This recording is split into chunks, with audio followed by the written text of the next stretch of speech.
দেখুন, এটা আপনারা শুধুমাত্র একটা এনকাউন্টার অপরাধীকে হিসাবে দেখবেন না। এটার ভিতরে অনেক বড় রহস্য লুকিয়ে আছে।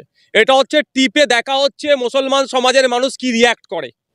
ওর নামে অভিযোগ আছে অপরাধী, এটা আমরা সকলে জানি। ও যদি ফাঁসি হতো, আদেশ হতো, সেটাওকে মেনে নিতে হতো, সবাই মেনে নিত। কিন্তু একজনকে এই ধরনের পরিকল্পনাভাবে খুন করা হয়েছে আমি বলে মনে করছি। এটা সত্যতা উদ্ঘাটন হতে গেলে বিচার বিভাগীয় তদন্ত হওয়া দরকার। কি জানতে পারলাম, ও নাকি গুলি চালিয়ে পুলিশকে পালিয়েছিল পুলিশ কাস্টাডি থেকে। এটা ভেবে পাওয়া যায়?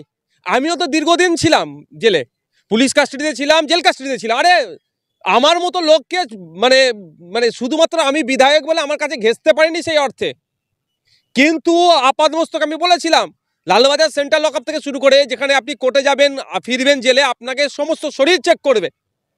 পায়ের জুতো খুলে, মাথায় টুপি, আমার এরকম টুপি খুলে দেখতো টুপির মধ্যে কি আছে নাকি। এটাও করেছে আমার সাথে। কিন্তু ও ডিউটি পালন করুক, কথা আমি কিছু বলিনি। তাহলে সাজ্জা কালামের কাছে পিস্তলটা আসলো কিভাবে? ওকে পিস্তলটা কে দিল? এই রহস্যটা খুঁজে বার করতে পারলেই ধরা যাবে এর কালপিটগুলো কারা কারা আছে।